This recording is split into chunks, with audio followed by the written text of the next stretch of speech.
Assalamualaikum warahmatullahi wabarakatuh. Jumpa kembali dengan saya Rudi di channel Ngulik.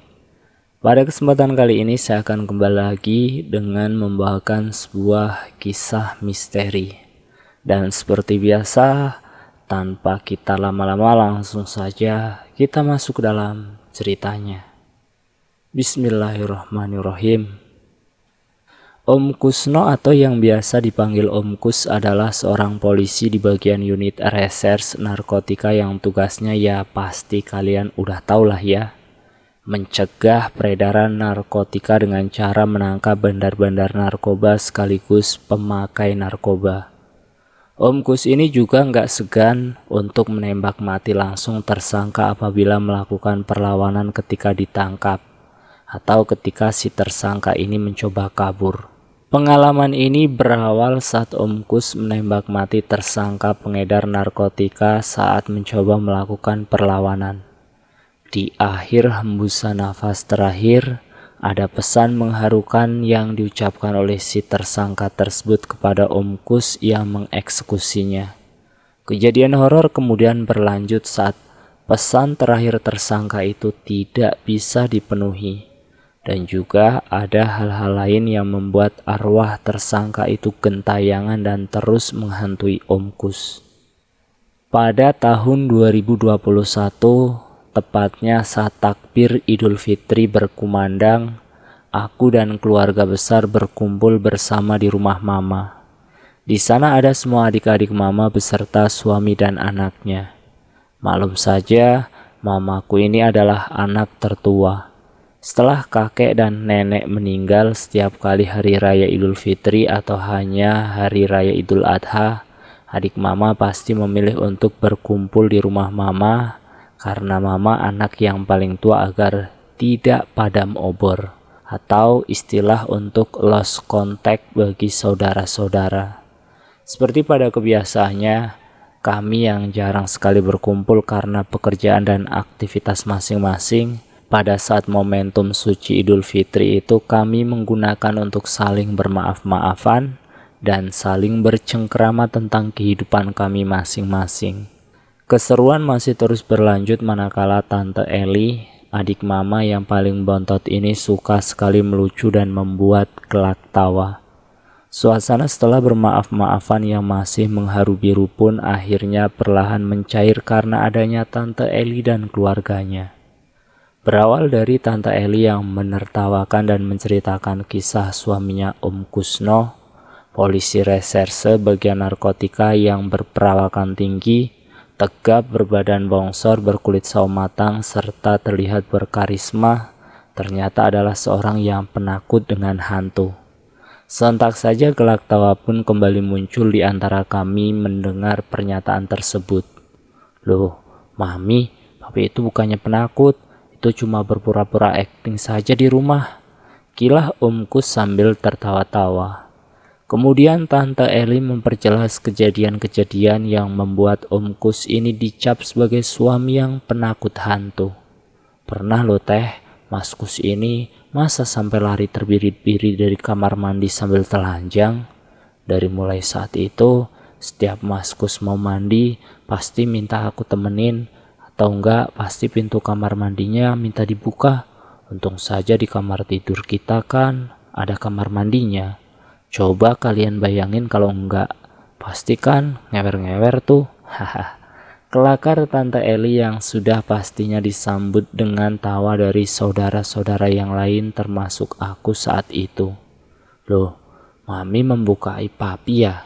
Gak adil rasanya kalau Mami gak menceritakan awal mula kejadian mengapa Papi bisa sepenakut itu sama teteh-teteh yang lain. Bela Om Kus. Kemudian wajah Tante Eli berubah menjadi serius.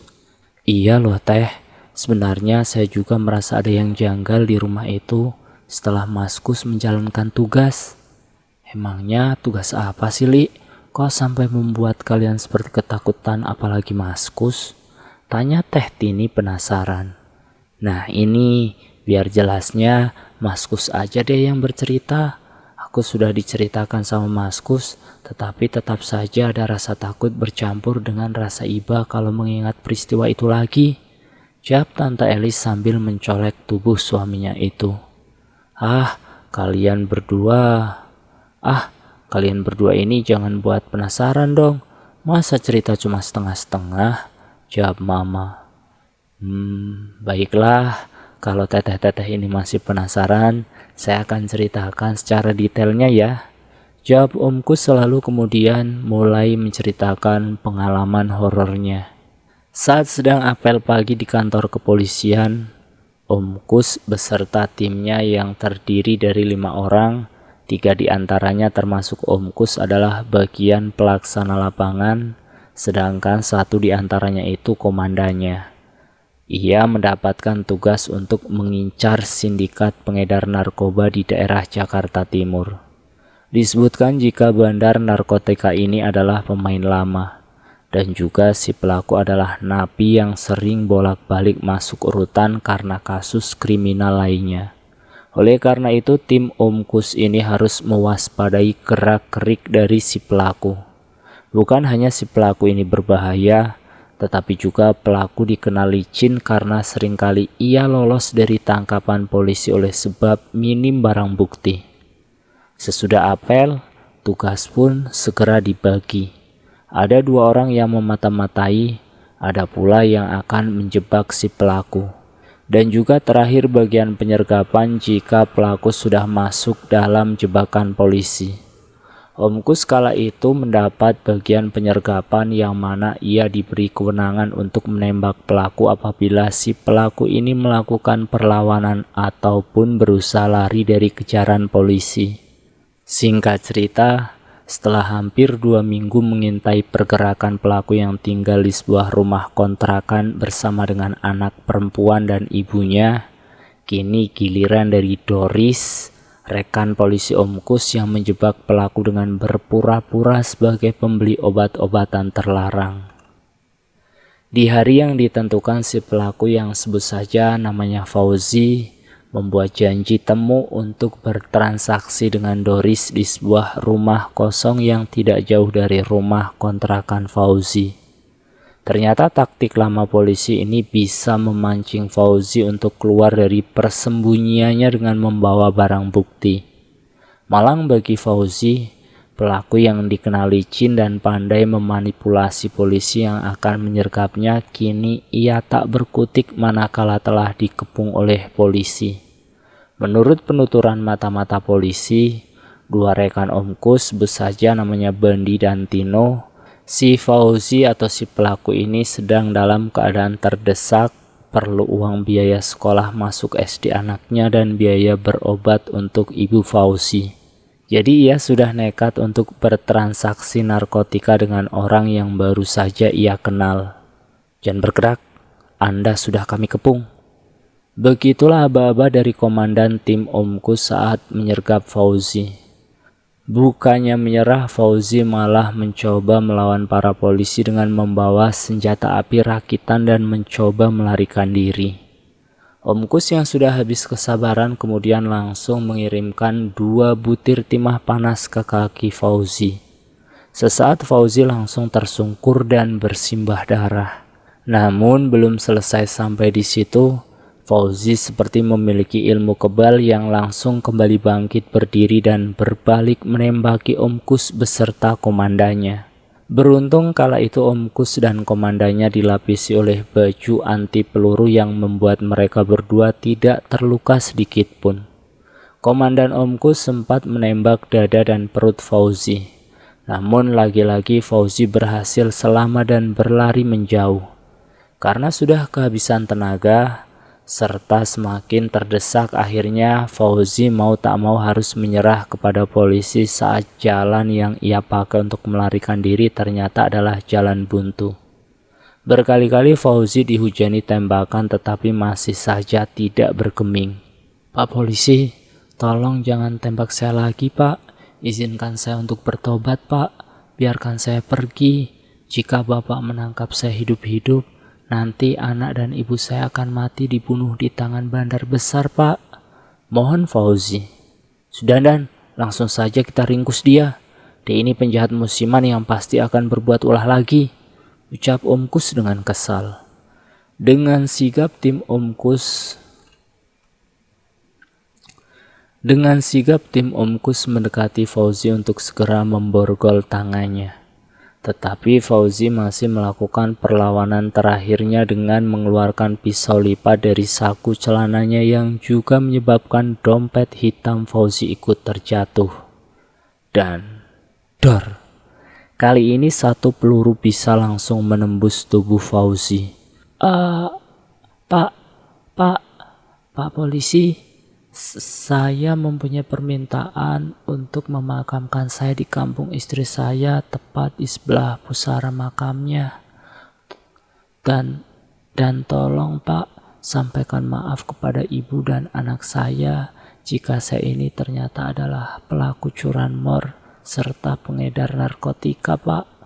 Di bawah lemari saya ada sedikit uang simpanan untuk biaya masuk sekolah anak perempuan saya. Walaupun masih kurang, tolong Pak, diserahkan. Ucap Fauzi terbata-bata sampai akhirnya menghembuskan nafas terakhirnya. Innalillahi wa inna ilaihi raji'un, ucap Om Kus dan komandannya. Tino dan Bandi segera membawa Doris ke rumah sakit Polri. Begitupun komandannya dan Om Kus yang membawa mayat Fauzi ke rumah sakit tersebut. Beruntung saat menggotong jenazah Fauzi, Om Kus melihat ke arah dompet hitam milik Fauzi yang ikut terjatuh saat Fauzi mengeluarkan pisau lipatnya. Ini akan kubawa untuk bahan penyelidikan nanti, kumam Om Kus sambil mengantongi dompet tersebut. Dalam perjalanan menuju rumah sakit, entah mengapa Om Kus ini selalu terbayang-bayang akan wajah dan pesan terakhir Fauzi. Padahal ia pun pernah mencoba beberapa kali menembak mati bandar narkotika lainnya saat mencoba melawan polisi. Setelah jenazah Fauzi dimandikan dan siap untuk dikebumikan, Om Kus kemudian mengingat akan pesan terakhir Fauzi yang meminta ia dimakamkan di kampung halaman istrinya tepat di sebelah pusara sang istri. Om Kus bersama dengan komandannya kemudian mendatangi rumah kontrakan Fauzi. Mereka ingin menyampaikan kabar duka cita atas kematian Fauzi dan juga sekaligus menyampaikan pesan terakhir Fauzi kepada ibu dan anaknya. Sang ibu yang sebut saja namanya Marsinah kaget mendengar kematian anaknya itu. Ia mengira jika Fauzi sudah bertobat setelah Fauzi pindah ke ibu kota. Sang ibu pun menceritakan sedikit latar belakang Fauzi kepada pihak kepolisian dengan terisak tangis dan memeluk cucu perempuannya yang berumur 14 tahun. Fauzi terlahir sebagai anak yatim di salah satu desa di Jawa Tengah. Ia adalah anak yang gigih dan juga rela berkorban untuk membahagiakan sang ibu. Setelah beranjak dewasa, Fauzi menikah dengan perempuan pujaan hatinya yang sebut saja namanya Suyati. Pernikahan mereka pun berjalan dengan bahagia dan dikaruniai satu orang anak perempuan yang bernama Yayu. Fauzi kemudian memilih untuk tinggal bersama di kampung sang istri bersama dengan anak semata wayangnya. Naas, kebahagiaan rumah tangga Fauzi tak berlangsung lama. Ketika Suyati divonis mengidap penyakit langka yaitu pendarahan di otak. Banyaknya biaya yang harus Fauzi gelontorkan untuk berobat istrinya tak sebanding dengan pekerjaan Fauzi yang hanya buruh serabutan di kampung. Dari mulai saat itulah titik balik Fauzi menjadi seorang kriminal.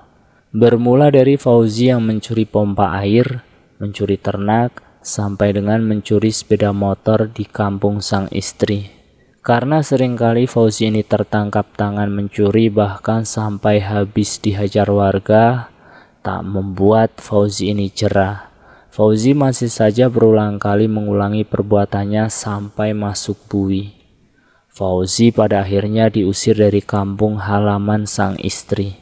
Ibu Fauzi yang rumahnya tak jauh dari rumah sang istri pun terkena imbasnya. Mereka diusir dari kampung dan membawa serta anak cucu mereka merantau ke Jakarta. Di Jakarta, Fauzi masih melakukan perbuatan-perbuatannya itu ditambah lagi pergaulan yang salah. Semua uang yang ia dapat dari kejahatan sebagian ia kirimkan untuk berobat sang istri di kampung. Takdir tidak bisa Fauzi lawan ketika ia menerima telepon dari mertuanya jika istri yang dicintai Fauzi telah meninggal.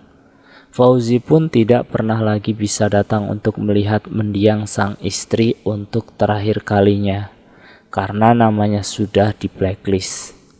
Fauzi pun tak pernah lagi bisa datang untuk melihat mendiang sang istri terakhir kalinya karena namanya sudah di blacklist.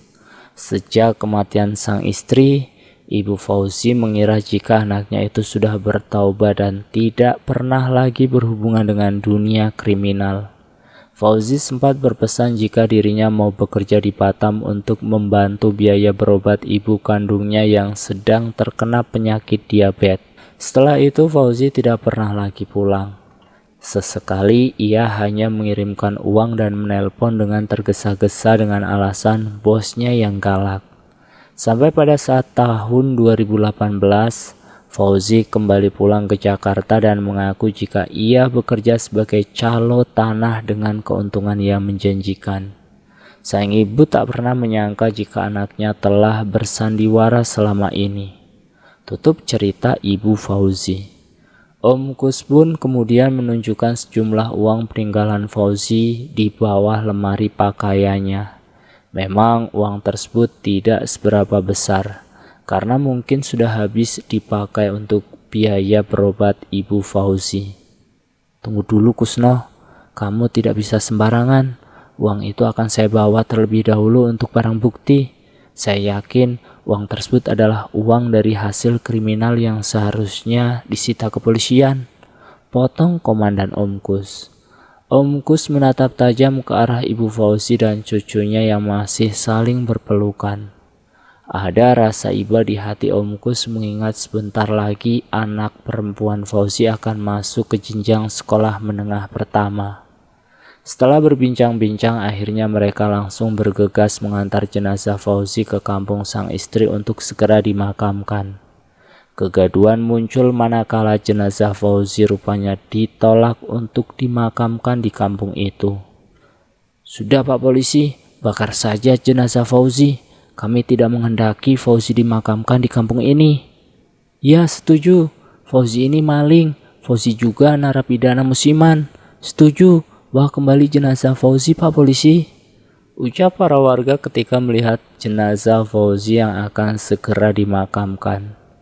Kegaduhan tersebut membuat Om Kus dan Pak Komandan akhirnya mengurungkan niat untuk memakamkan Fauzi di sebelah makam istrinya. Takut-takut akan ada kericuan yang terjadi atas keputusan dari Ibu Fauzi. Akhirnya Fauzi dimakamkan bersebelahan dengan makam ayahnya. Sehabis acara pemakaman Fauzi yang hanya dihadiri oleh orang terdekat dan kepala desa setempat, Om Kus dan Pak Komandan pun langsung izin untuk kembali ke Jakarta. Dalam perjalanan pulang, Om Kus baru teringat jika dompet hitam milik Fauzi masih berada di dalam saku celana Om Kus. Om Kus langsung berinisiatif untuk memberikan dompet hitam tersebut kepada keluarga Fauzi. Walaupun sebenarnya itu nggak boleh, karena harus melewati penyelidikan dan lain-lain terkait barang bukti di TKP. Hal tersebut dilakukan karena Om Kus merasa iba kepada keluarga Fauzi dan selalu terngiang-ngiang akan pesan terakhir Fauzi untuk menyerahkan uang yang ia simpan di bawah lemari. Namun uang tersebut malah disita oleh pihak kepolisian. Sepertinya aku kembalikan saja dompet ini kepada keluarganya. Toh Fauzi pun sudah meninggal, batin Om Kus sambil menatap dompet hitam itu. Om Kus membuka isi dompet tersebut dan terlihat ada nominal sekitar uang Rp200.000. Om Kus kembali membatin, uang ini mungkin tak seberapa, tapi aku yakin pasti keluarga Fauzi di rumah sangat membutuhkan. Sesudah melewati perjalanan panjang antara Jawa Tengah Jakarta, Komandan Om Kus langsung bergegas pulang ke rumahnya. Berbeda dengan sang komandan, Om Kus memilih untuk kembali mendatangi rumah kontrakan Fauzi. Assalamualaikum Bu, maaf saya mengganggu. Saya mau mengembalikan dompet milik Fauzi yang kemarin terjatuh di TKP Bu, ucap Om Kus. Si ibu yang matanya masih terlihat sembab kemudian menerima dompet tersebut. Dan tak lama Om Kus pun pulang ke rumah. Setibanya di rumah, Om Kus yang sudah merasa lelah malam itu tidak langsung beristirahat melainkan memilih untuk mencuci terlebih dahulu motor kesayangan miliknya itu. Tapi kok bukannya langsung masuk ke rumah malah cuci motor malam-malam begini? Tanya Eli istrinya. Gak apa-apa Mi, biar sekalian capeknya. Lagian besok papi libur, soalnya habis selesai tugas dari beberapa hari kemarin. Jawab Om Kus. Tante Eli, istri Om Kus, kemudian kembali masuk dalam rumah, meninggalkan Om Kus sendiri di garasi rumah yang masih sibuk berkutat dengan motor dan selang air. Pak polisi, sakit Pak, sakit, aduh sakit Pak. Suara rintian yang menggema dari balik tembok rumahnya. Setelah perlahan Om Kus mendekati sumber suara itu, Om Kus sangat terkejut melihat ternyata sosok itu adalah sosok Fauzi yang kini hanya terbalut dengan kain kafan dan wajahnya yang pucat bak mayat. Astagfirullah, ucap Om Kus berkali-kali. Sosok itu masih berada di balik tembok dan menatap ke arah Om Kus, membuat tubuh Om Kus bergetar ketakutan.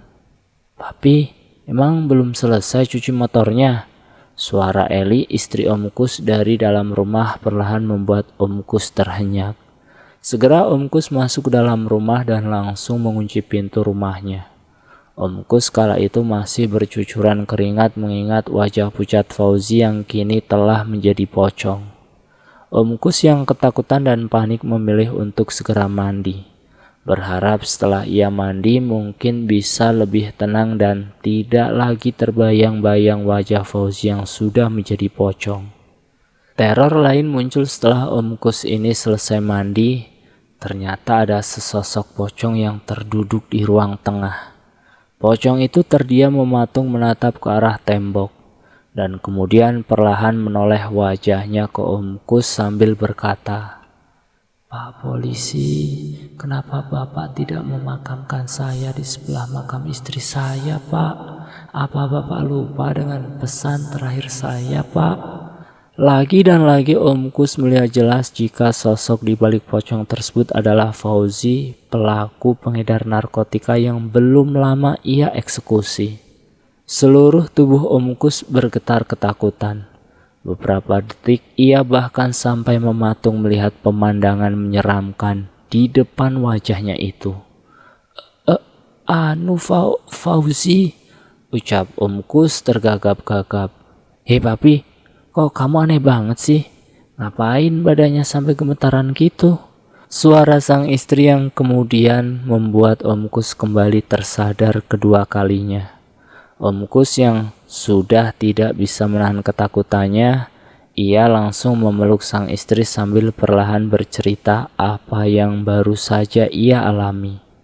Oh, menurut Mami, mungkin aja ada sangkut paut uang simpanan Fauzi yang disita mungkin, Pi. Yaudah gini aja, besok Mami ada sedikit tabungan, lalu kita berikan saja untuk ibu dan anak Fauzi, Pi. Daripada Papi terus dihantui, ucap Eli. Om Kus perlahan merasa tenang saat istrinya memberikan saran kepadanya. Malam itu Om Kus tidur dengan hati yang gusar.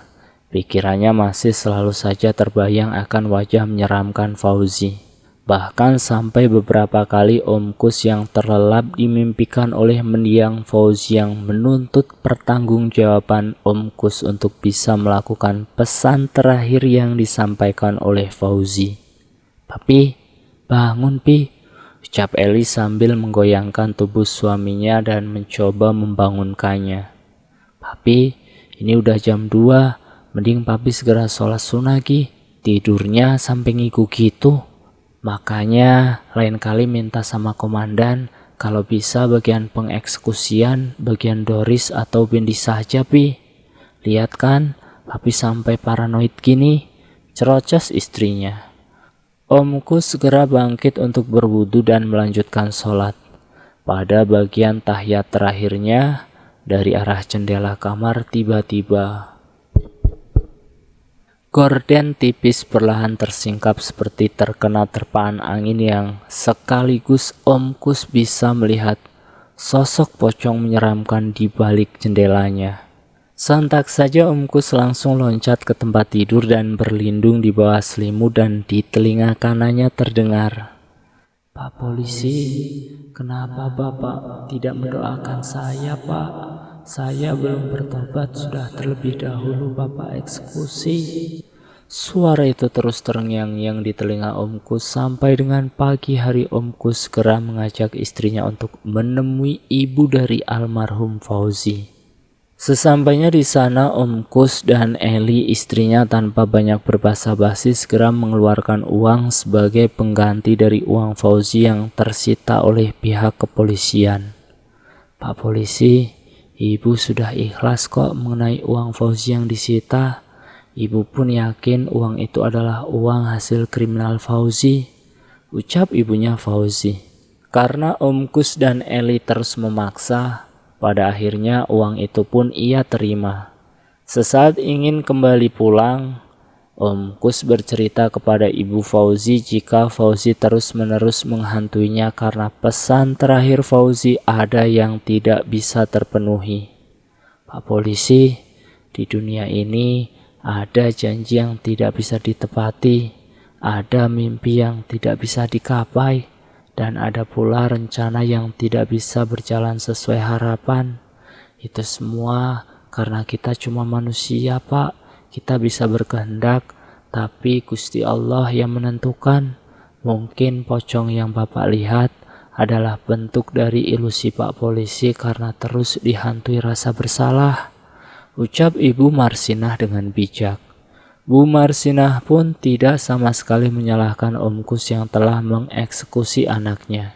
Ia menganggap mungkin ini adalah cara Allah menyayangi anaknya, supaya tidak terus-menerus bergumul dengan dosa dan memberikan ibu serta anak Fauzi uang hasil kejahatan. Setelah menemui ibu serta anak Fauzi, Om Kus dan Eli segera pamit untuk pulang.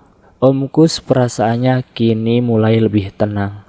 Ia berharap dengan cara Om Kus mengganti rugi untuk biaya masuk sekolah Yayuk anak Fauzi, dirinya bisa lepas dari segala gangguan teror.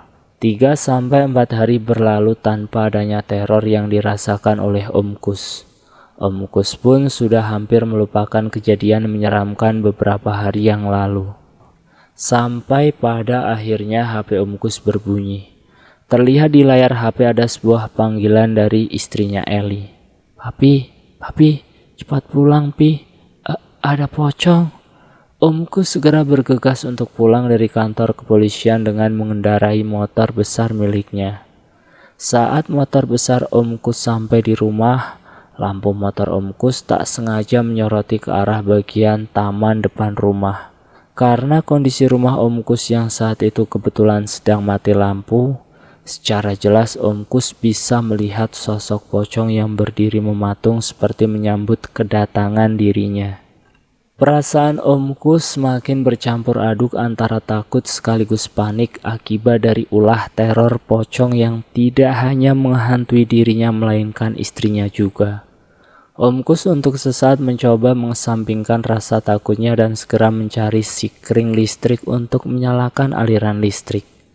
Setelah lampu di rumah Om Kus menyala, Om Kus terkejut melihat sebagian barang-barang dalam rumah Om Kus berantakan. "Papi," jerit suara istrinya Eli dari dalam kamar. Istrinya Eli yang masih syok dengan tergagap-gagap menceritakan kejadian horor yang baru saja menimpanya. "Tadi Mami dengar ada suara barang yang berjatuhan. Lalu pas Mami lihat keluar, ternyata ada pocong di ruang tengah sambil berdiri membelakangi Mami, Pi. Tak lama tiba-tiba listrik mati," kata istrinya. Kesabaran Om Kus hampir habis. Ia tak terima jika pocong Fauzi mulai meneror istrinya yang tidak ada sangkut pautnya ke dalam urusan mereka. Puncak dari segala teror adalah ketika Om Kus yang kala itu sedang mandi di kamar mandi tamu berteriak keras dan langsung keluar dari kamar mandi karena melihat sesosok pocong dengan wajah yang pucat mengerikan berdiri persis di hadapan wajahnya. Om Kus dan Eli pun sepakat untuk menemui orang pintar agar mengetahui mengapa pocong dari almarhum Fauzi itu tidak berhenti-hentinya meneror keluarga Om Kus. Baru saja Om Kus dan Eli sampai di rumah orang pintar tersebut yang sebut saja namanya Mbah Darmin. Mbah Darmin langsung menatap mereka berdua dengan tajam. "Kenapa kalian membawa pocong ke sini?" ucap Mbah Darmin. Sontak Eli dan Om Kus saling pandang. Mbah, kita justru mau nanya, kenapa ya Mbah, kita ini kok diikuti pocong terus?" jawab Eli. Jawaban Eli kemudian dilanjutkan oleh Om Kus yang menceritakan kronologi kejadian penembakan Fauzi sampai dengan dirinya diteror. Mbah Darmin menganggukkan kepalanya pertanda ia telah mengerti permasalahan mereka. Mbah Darmin lalu menutup matanya sambil mulutnya berkomat-kamit. Setelah sekitar 10 menit, Mbah Darmin kembali membuka matanya dan berkata, "Pocong ini sebenarnya hanya mau meminta tolong. Ada sebuah jimat yang harus segera dilenyapkan agar tidak mengganggu kalian berdua lagi." Om Kus kemudian mengingat-ingat lagi jimat apa yang mungkin tertinggal di TKP saat penyergapan Fauzi. "Oh, ada, tapi saya nggak yakin apa itu jimat, Mbah. Saat dompet hitam Fauzi tak sengaja terjatuh, saya dengan mudah bisa langsung menembak Fauzi sampai tewas," ucap Om Kus. "Baiklah, apa kalian bisa membawa dompet itu kemari? Mungkin di situ ada teka-tekinya," ucap Mbah Darmin. Tak menunggu waktu lama, Eli dan Om Kus segera mendatangi kembali rumah Fauzi. Walaupun jarak dari rumah si orang pintar sampai dengan rumah kontrakan Fauzi ini bisa dibilang cukup jauh. Karena rumah Simbah di bilangan daerah Babelan Kabupaten Bekasi Selatan dan rumah kontrakan Fauzi di bilangan daerah Jakarta Timur. Dengan rasa tidak enak hati sebenarnya Om Kus dan Eli enggan untuk mendatangi rumah kontrakan almarhum Fauzi. Namun karena dianggap ini adalah cara satu-satunya untuk menghentikan semua teror Fauzi, mau tak mau mereka harus ke sana dan mengambil kembali dompet hitam milik Fauzi. "Assalamualaikum Bu." Sapa Om Kus dari balik pintu. Tak lama Ibu Fauzi pun menyambut kedatangan Om Kus dan Eli. Om Kus dan Eli pun segera memberitahukan maksud kedatangan mereka kepada Ibu Fauzi, yang ternyata Ibu Fauzi pun sempat diganggu oleh almarhum anaknya yang selalu menampakkan diri sebagai pocong dan meminta-minta tolong. Setelah Pak Polisi pulang, saya pun ditampakkan oleh anak saya Fauzi. Namun kini ia dengan wujud pocong menyeramkan. Awalnya saya mengira jika Yayu, cucu saya yang sedang ngelindur, karena ia berteriak-teriak dari ruang tengah, "Bauti, ada ayah pulang, Mbah. Bauti, ada ayah pulang, Mbah." Setelah saya keluar kamar dan saya menengok ke arah yang dimaksud, di sana ada sesosok pocong pucat yang sedang duduk di kursi. "Bu, maafin Fauzi, Bu. Maafin Fauzi yang di akhir hayat Fauzi belum bertaubat, Bu," ucap pernyataan sang ibu. Ibu Fauzi kemudian mengambil dompet itu yang telah diserahkan oleh Om Kus. "Ini Pak Polisi, ambillah. Semoga teror demi teror Fauzi bisa segera berakhir ya. Dan arwah anak saya bisa kembali berpulang dengan tenang," ucap Ibu Fauzi. Singkat cerita, Eli dan Om Kus langsung kembali ke rumah Mbah Darmin. Di sana Mbah Darmin langsung melihat ke dalam dompet tersebut dan meminta agar Om Kus merobek dompet hitam milik Fauzi di bagian tengahnya. "Gunting di sini. Saya yakin di sini ada sebuah jimat Fauzi yang masih tertinggal," pinta Simbah. Dengan cekatan Om Kus segera menggunting dompet milik Fauzi dan ternyata benar. Dalam dompet itu ada secari kain kafan putih kumal yang tertulis oleh mantra-mantra seperti menggunakan darah. Ini dia yang kita cari, jimat kebal milik almarhum yang seharusnya ikut dimusnahkan saat almarhum ini sudah wafat. Jimat ini akan berbalik menyiksa arwah si pemakai ketika sudah meninggal. Naudzubillah min dzalik. Terang Mbah Darmin.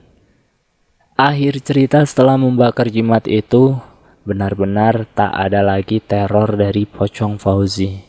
Diketahui ibu dan anaknya Fauzi pulang kembali ke kampung halamannya yang ada di daerah Jawa Tengah. Nah, itulah akhir dari cerita tentang teror arwah pocong dari seorang residivis yang ditembak mati oleh polisi. Terima kasih sudah menonton video di channel Ngulik. Jangan lupa tekan tombol like, share, dan komen. Tekan subscribe untuk mengikuti video kami selanjutnya ya. Assalamualaikum warahmatullahi wabarakatuh.